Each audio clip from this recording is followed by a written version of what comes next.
Florida A&M's presidential search has reached a fever pitch with controversy swirling around finalist Marva Johnson in the process itself. Despite strong opposition from students, alumni, and civil rights leaders, including a rally led by Florida A&M alum and Hollywood producer Will Johnson. Johnson made her case before the Board of Trustees during her interview today.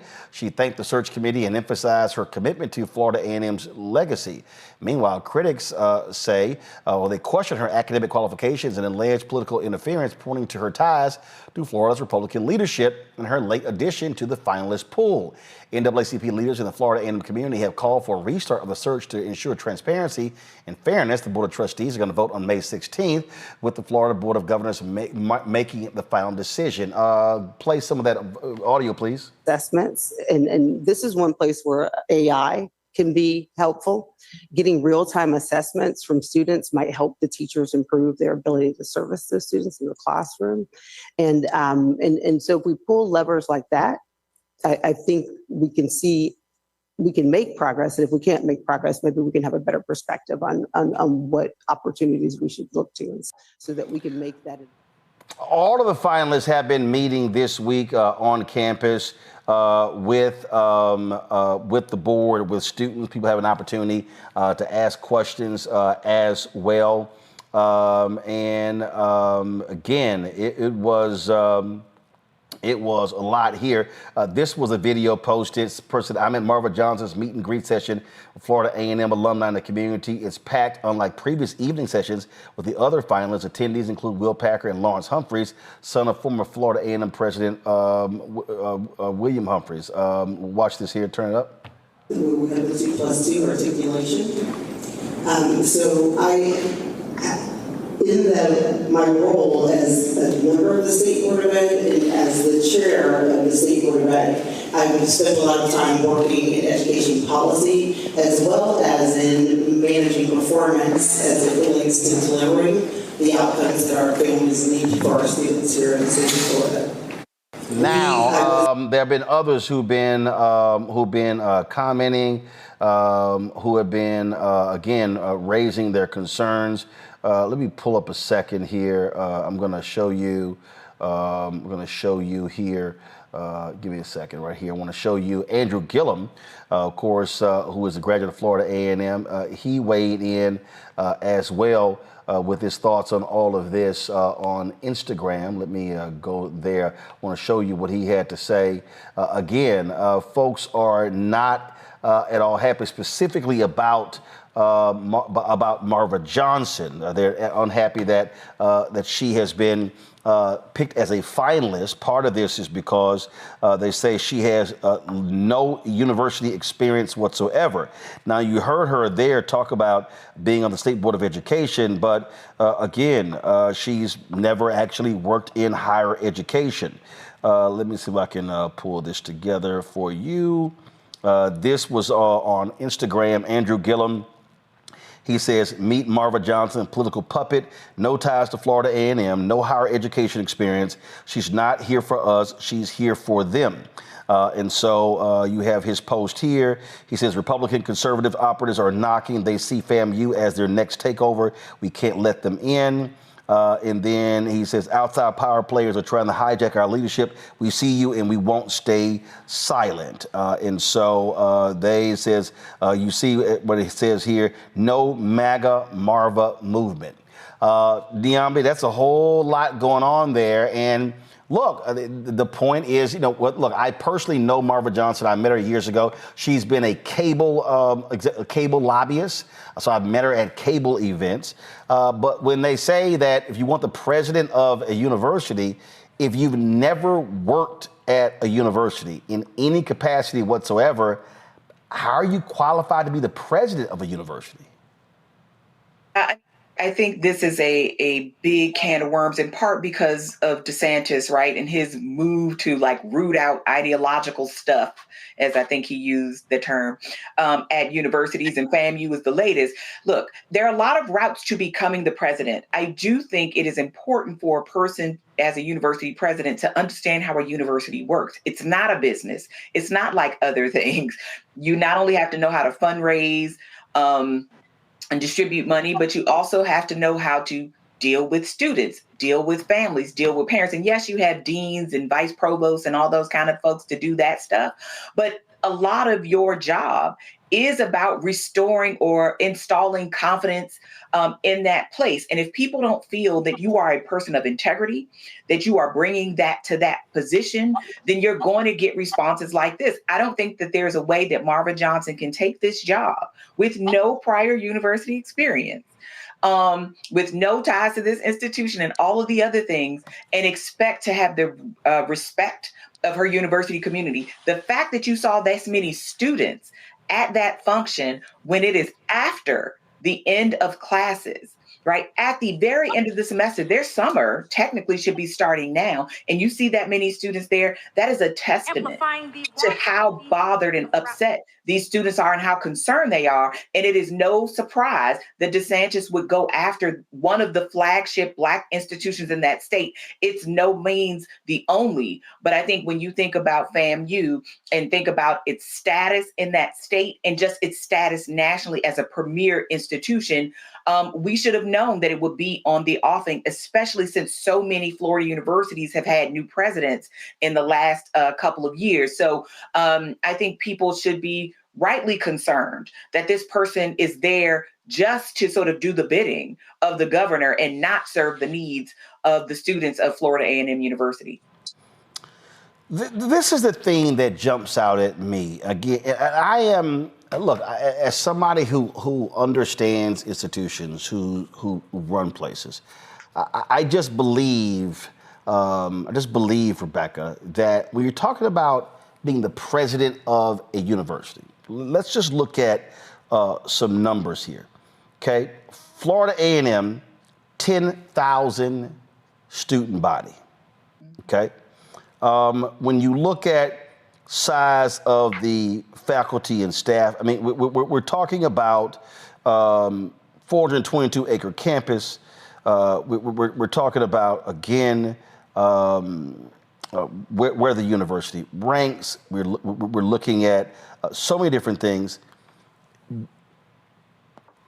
When it comes to background, if you've never run something, it's kind of hard to make the point about, you go ahead and run this now. That's one of the points also Will Packer's been making. I'm going to my iPad. This is the local station where he talked about his opposition to her being president. Amphitheater's namesake himself, Will Packer. We have to make sure that we support each other and that we are loud and we are ardent in our opposition to somebody that is not right for the future of this institution, especially at a time that is so crucial. The renowned FAMU alum and film producer tells us countless from the... Now, you got 535 full-time instructional faculty, 476 support service staff. Again, if I'm hiring somebody, my first question is, have you ever run an institution of this size? Have you run an institution half this size? If you haven't, how could you be considered a finalist for a job of a flagship university in the state of Florida? So here's the thing about FAMU. If you know anyone who went to FAM or is an alum of FAM, and if you're familiar or a part of the FAMU League, then you absolutely know how tight-knit that community is. If you never walked the highest of 7 hills there, then you don't need to be trying to run FAMU. So it's not just whether or not have you run an institution where it's over 10,000 enrolled students, plus just under 1,000 faculty and staff, but it's also what is your commitment to FAMU? The other thing is past this prologue. So I believe she was the chair of the Florida State Board of Education. So tell me, how did Black students in Florida public schools fare under your leadership? Did they increase? Did they improve in scholastic achievements? Or was there a decrease? What were the outcomes of Black students? If you can't answer that, if you can't prove even in your past that you've done things to the betterment of Black students in the state of Florida, then you do not deserve to run FAMU. And finally, I'm going to be a little petty and no, to those who are making comments, I'm not going to make fun of her wig, but this is what I'm going to say. She is a member of Alpha Kappa Alpha. I think it's telling that they're like, usually when someone who's trying to go into leadership and is a member of my illustrious sorority, we go up for that person. We are extremely supportive and supporting that person. I think it's very telling that I'm not hearing members of Alpha Kappa Alpha shouting out their support of her in this endeavor. She certainly is not a good fit. She is not qualified. She has not shown a commitment to the FAMU community. And it is what it is. It's a farce. So again, for me, I just look at very clear metrics and understanding. Andrew, I'm gonna go to you. I'm looking at, this is the resume. Again, y'all, this is not my opinion. This is the resume of Marva Brown Johnson. It says right here. Okay, this is, I just want everybody to hear what I'm saying.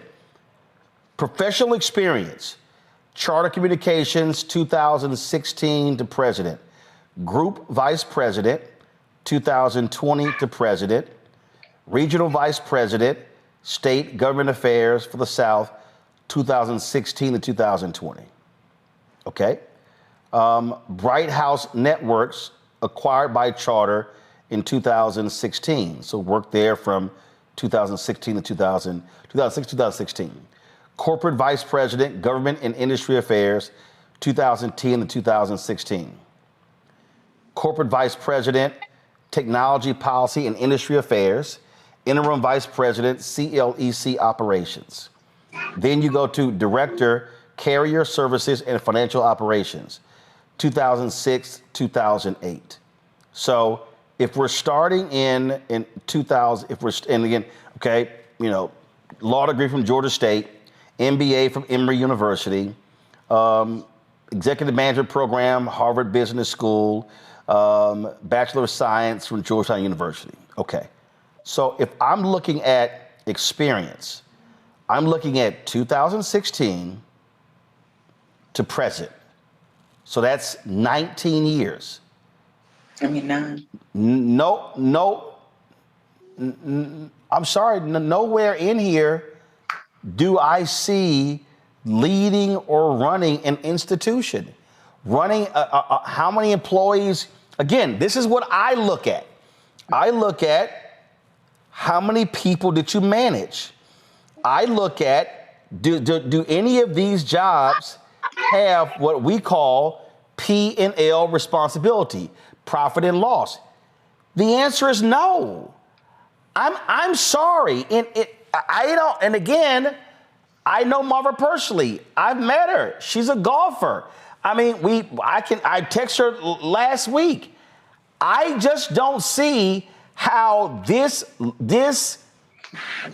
light of a resume to be a university president, these two simply don't correlate. Well, look, Roland, you know, honestly, after seeing this, I think that I might put in my application to be the president of Howard University. Because this is the definition of a plant. When you look at the other candidates that she's up against, one is the vice president of that university. The other one works at Eastern Shore currently. They are so much higher qualified than she is, even at this moment, that it makes zero sense except for the fact that she is a MAGA plant.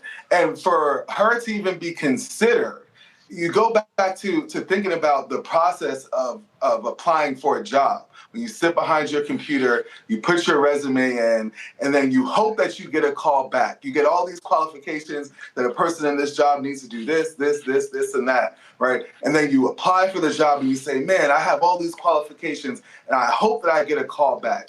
And they called her back, someone that I was listening, I didn't hear anything in there that said anything about being in any way related to education, whether it be even except for a student, right? Except for getting degrees in education, nothing in there teaching a class even sitting on a board of a university, nothing in terms of educational experience. So this is a definition of a plan. It's sad because we have somebody in the White House right now that has experience, yes, 4 years beforehand, but completely unqualified for the position. And now they're starting in Florida. It goes back to what I was saying about the South, that we got to watch the South, right, in these trends in the South. And they're starting in Florida at FAMU, a very well-known, highly respected HBCU. And I think that if they let her in, there's going to be the trend.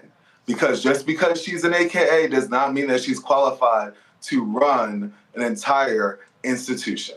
So I just want to show people, these are the finalists. All right, so you look right here. Rondell Allen, Provost and Vice President for Academic Affairs, University of Maryland Eastern Shore. And then if you click CV, you'll see, let's see here, you'll see Provost and Vice President for Academic Affairs, University of Maryland Eastern Shore. Acting Vice President for Strategic Initiatives, Dean of the School of Pharmacy and Health Professions, Associate Dean for Academic Quality, Associate Dean for Student Affairs, Xavier University. The Dean of Academic Quality was South University School of Pharmacy. Assistant Dean for Program Assessment, Xavier University. That's, to me, that's called relevant academic experience to be president, okay? Here's the next person. Gerald Hector, CPA, Senior Vice President for Administration and Finance at the University of Central Florida. If I click his CV, what is it going to tell me? Senior Vice President, University of Central Florida. Oversaw the issuance of structured bonds, okay? All the whole deal, late implementation, all these things in terms of being the VP for Administration and Finance. Then, as I go, Morehouse College, Executive Vice President, Chief Business Officer. Let's see here. Cornell University, Vice President for Financial Affairs, University Treasurer. There 2 years. Before that, let's see here, Vice President for Financial Affairs. They're still at Cornell. Okay, Ithaca College, Vice President for Finance and Administration. Let me go down further. Johnson C. Smith, Vice President of Business and Finance. Okay, Corporate Controller, United Negro College Fund, there for 6 years. Deloitte and Touche, Public Accountant. All right, so that is a extensive business academic record. Okay, again, I already showed you Marva Johnson's resume. The fourth candidate, Donald Palm, Executive Vice President, Chief Operating Officer, Florida A&M University. Okay, so if I go through here, Florida A&M, EVP, Chief Operating Officer. Before that, let's see here. Okay, academic stuff, policy, strategic, all that sort of stuff. Interim Vice President for Advancement and Executive Director, Florida A&M Foundation. Got it? All right. Let's see. Previously, Virginia State University, Executive Vice President and Provost, Vice President for Student Affairs, Vice President for Research. Let's see here. Let me go on down. Progressive Leadership. Florida A&M, Associate Provost for Undergraduate Education, Associate Vice President for Academic Affairs, Assistant Vice President for Academic Affairs. Okay, so you have 3 candidates with significant university experience. 1 candidate, 0 university experience. Also, candidates that dealt with finances, managed staffs. 1 who's been a lobbyist. I'm sorry. I understand why people at Florida A&M are going, what the hell? This don't make no sense. Absolutely. I mean, for the party that loves whining and complaining about DEI and merit-based hiring, Rebecca, I'm sorry, I don't see the merit. And I'm making an apples to apples comparison to resumes. They didn't even try here. So it's very insulting. You know, they didn't even find somebody. I mean, maybe they could have found a Black administrator at Liberty University or something, at least someone who has worked in higher ed. Instead, they're just like, oh, you're going to fall for the okie doke, the banana in the tailpipe. And guess what? Black people are smarter than that, especially Black folks connected to community. What we're seeing is this person's not connected to community, because if she was, they would have told her, hey, sis, this ain't for you. You need to sit this one out. Instead, I don't know who her counsel is, but apparently she has very unwise counsel. If she had integrity, she would remove herself from this process. But unfortunately, she may be someone with no integrity, which is why she's up for this position, even though she should not be. Well, all I'm doing is sitting here comparing the resumes. Listen, if Marva hit me right now and said, what do you think? I would say, Marva, you ain't qualified for this job. This ain't the first time I told somebody I know you ain't qualified for this job. I mean, I'm sorry. This is, I mean, it is what it is. All right, y'all. Hello, I'm Isaac Hayes III, founder and CEO of Fanbase. Listen to what I'm about to tell you. The window to invest in Fanbase is closing. We've raised over $10.6 million of our $17 million goal. That means there's room for less than 6,370 people to invest in Fanbase for the average amount. The minimum to invest in Fanbase right now is $399. That makes you an owner in Fanbase today. Go to startengine.com/fanbase to invest. Why? Because current social apps have taken advantage of users for far too long, with content suppression, shadow banning, harmful racist content, and no real tools for monetization and equity. Fanbase has over 1.4 million users and counting, allowing anyone to reach all their following and monetize their content from day one. Social media is the new TV, and whoever owns the apps that distribute that content have the opportunity to own potential billion-dollar companies. While big platforms with uncertain futures are failing to serve their users, Fanbase is stepping up to fill the gap. Don't wait until it's too late. Invest now, invest for yourself and your future. Go to startengine.com/fanbase and own the next generation of social media.